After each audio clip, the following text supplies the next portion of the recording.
দেখো বন্ধুরা, আমি একটা জিনিস বুঝে গেছি যে বলিউডের কাছে অনেক হয়তো বাজেট থাকতে পারে, তারা হয়তো একটা সিঙ্ঘাম এগেন দিতে পারে, তারা হয়তো একটা সিকান্দার দিতে পারে, কিন্তু তারা ভালো সিনেমা নাও বানাতে পারে এত বড় বাজেট থাকা সত্ত্বেও। এটা আমি বুঝে গেছি। হাই এভরিওয়ান, আমি রূপম, চলে এলাম নতুন ভিডিও নিয়ে। বন্ধুরা, আমি এখানে কারোর সঙ্গে কারোর তুলনা করছি না, কিন্তু যেটা ফ্যাক্ট সেটা তো বলতেই হবে। অনেকে আছে বাংলাদেশে যারা কিন্তু বলিউডের সিনেমা দেখে, সাউথের সিনেমা দেখে, বাংলা ছবিও দেখে, কিন্তু অনেকের মনের ধারণাটা কিন্তু আলাদা।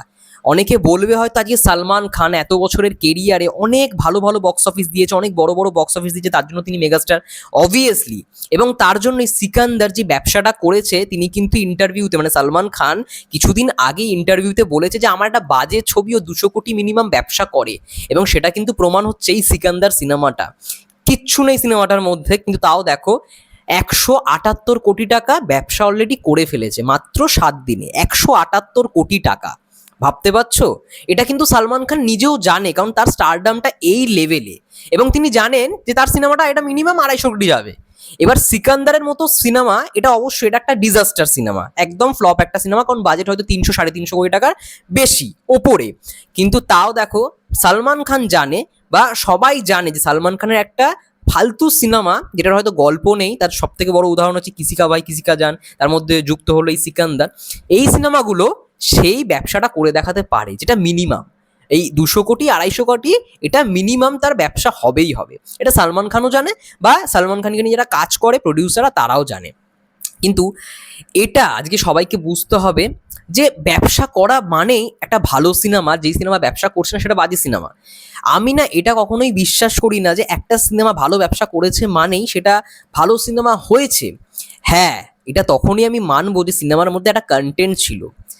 সিকান্দার আমি দেখেছি, সিকান্দার দেখার পর মনে হয়েছে সালমান খান ওই যে বিগ বসে দেখেছেন হোস্ট করে, বিগ বস ওই যে ঘুম চোখে মনে হয় সে হোস্ট করতে করতে হয়তো ঘুমিয়ে পড়েছে, তার রেস্টের দরকার, কিন্তু ওই রেস্টটা না নিয়েই তাকে উঠিয়ে পুরো শুটিংটা করানো হয়েছে। সারা পুরো সিনেমা জুড়ে যারা যারা দেখেছেন, সারা সিনেমা জুড়ে চোখ পুরো ছলছল করছে, মানে ডায়লগ বলছে একটু অন্য রকম ভাবে। কিন্তু এই সালমান খানেরই আমার বজরঙ্গি ভাইজান ভালো লাগে, এই সালমান খানেরই অনেক সিনেমা আমার ভালো লাগে। সেইখানে পারফরমেন্স দেখো আর এইখানে পারফরমেন্স দেখো, আকাশ পাতাল পার্থক্য। আর এই ডিরেক্টর দরবার বানিয়েছে রজনীকান্তকে নিয়ে, এত ভালো একটা সিনেমা গজনি বানিয়েছে, এই ডিরেক্টর সিকান্দার বানাচ্ছে। একটা সিনেমা হলো সিকান্দার। তাহলে এইখান থেকে বোঝা গেল একটা বরবাদ, যেটা মাত্র 16.5 কোটি টাকার উপরে একটা ভালো কন্টেন্ট দিতে পারছে, সেম সেম ভাবেই শ্যুট হচ্ছে। তোমরা জানো সবাই, বরবাদ যেখানে শ্যুট হয়েছে তার পাশের সেটাই কিন্তু সিকান্দার মুভি শ্যুট হয়েছে। ওই সিকান্দারের একটা ক্লাইম্যাক্সের শট দেখবে, একটা বড় রাজপ্রাসাদ, ওটা আই থিঙ্ক বোম্বেতেও, ওই বোম্বেতেই শ্যুট হয়েছে, ওই যেখানে আর কি বরবাদ শ্যুট হয়েছে তার পাশের সেটে। তো এখান থেকে বোঝা যায় একটা বরবাদ ভালো কন্টেন্ট, কন্টেন্ট ভালো হলেই যে বাজেট সব থেকে বেশি হবে এমনটা নয়। এবার হ্যাঁ, এটা বলতেই হবে বলিউডের সিনেমা মানে মিনিমাম 100 কোটি টাকার বাজেট থাকবেই থাকবে, এটা ফ্যাক্ট। 100 কোটি 200 কোটি এটা মিনিমাম ওদের বাজেট। এবার বাজেট বড় মানেই ওদের সিনেমা হিট এমনটা কিন্তু নয়। আজকে সিকান্দার এই ছবিটার মধ্যে কোনো ভালো রকম মানে সেই জিনিসপত্র নেই।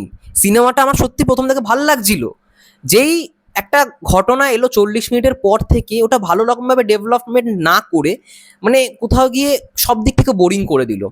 না আছে বিজিএম, না আছে কিছু, এবং অ্যাক্টিং, ওরে বাবা, নমস্কার, অ্যাক্টিংয়ের নমস্কার। যে ভিলেন হয়েছে কাটাপ্পা, বাহুবলীর কাটাপ্পা, এই মানে অতীব জঘন্য অ্যাক্টিং দেখলাম এই সিনেমাটার মধ্যে। তো এটাই আর কি বিষয়, যে বড় বাজেটের সিনেমা মানেই যে ভালো হবে তার কিন্তু কোনো গ্যারেন্টি নেই, কন্টেন্টের ওপর ফোকাস থাকতে হবে। আজকে সিকান্দারের সঙ্গে বরবাদের তুলনা করা হচ্ছে কেন? কারণ আজকে ম্যাক্সিমাম অডিয়েন্স সিকান্দার যারা দেখে বরবাদ দেখতে গেছে বাংলাদেশ থেকে, আমি বলছি সবাই এই কথাটাই বলছে যে সিকান্দারের থেকেও বরবাদ ভালো হয়েছে। ইভেন ট্রেলার টিজারও মিলিয়ে দেখে নাও না, সিকান্দারের যখন টিজারও এসেছিল তখনও দর্শক এই কথাটাই বলেছে যে সিকান্দারের টিজারের থেকে বরবাদের টিজার মানে much much better, much much better.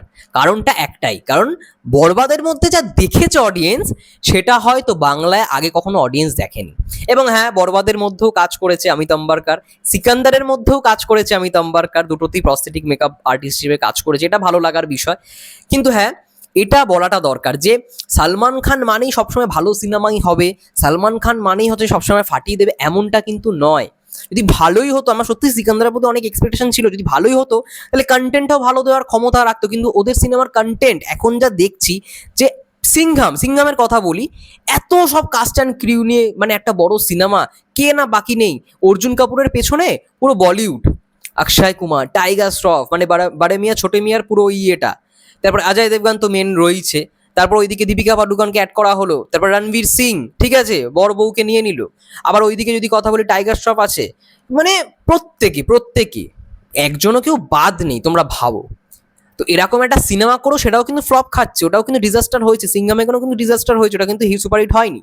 তো আজকে এটা কিন্তু ফ্যাক্ট, এটা পুরোপুরি জিনিস হয়ে বোঝা যাচ্ছে যে মানে বাজেট বেশি মানেই, বাজেট বড় মানেই আমার সবসময় ইয়ে থাকবে, বাজেট বেশি মানেই আমার সবসময় যে ভালো সিনেমা হবে তার কোনো গুরুত্ব নেই। আজকে একটা 16.5 কোটি টাকার সিনেমা সেও দেখিয়ে দিচ্ছে, মানে সিকান্দারের থেকেও ভালো যে একটা কন্টেন্ট 16.5 কোটি টাকা তো হয় বাংলা সিনেমা, সেটা দেখিয়ে দিচ্ছে, শাকিব খানের সিনেমা সেটা দেখিয়ে দিচ্ছে। এবং এইখানেই হচ্ছে মেন টক্করটা, ওরা করছে 250 কোটি টাকার একটা সিনেমা, 300 কোটি টাকার সিনেমা, আমরা করছি 16.5 কোটি টাকার একটা সিনেমা।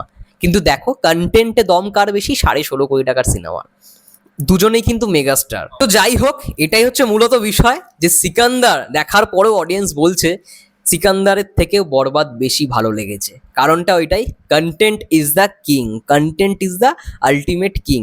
স্টারডাম রয়েছে যে শাকিব, মানে সালমান খানের অবশ্যই স্টারডামের জন্যই সে হয়তো তার ফালতু সিনেমার জন্য সে 200 কোটি 250 কোটি আরামসে তুলে ফেলতে পারবে, কিন্তু আমার কোথাও গিয়ে মনে হয় এটা যদি পরপর চলতে থাকে না, তাহলে কিন্তু তার কেরিয়ারেরই একটা সময় আসবে যেখানে হয়তো ডাউন হবে। এবং সালমান খানের যেই রিসেন্ট টাইমটা চলছে টাইগার 3-র পর থেকে, টাইগার 3 খুব একটা ভালো বিজনেস করেনি, ইভেন এটাও করলো না, কিসিকা যেন করলো না।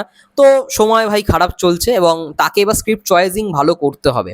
সিনেমা হিসেবে সিকান্দার কিন্তু খুব একটা ভালো ছবি হয়নি, এটা আমরা সবাই বুঝে গেছি। যাই হোক, তোমাদের কি মন্তব্য অবশ্যই কমেন্ট করে জানাতে পারো। ততক্ষণের জন্য সবাই ভালো থেকো, সুস্থ থেকো, টেক কেয়ার, দেখা হচ্ছে নেক্সট ভিডিওতে।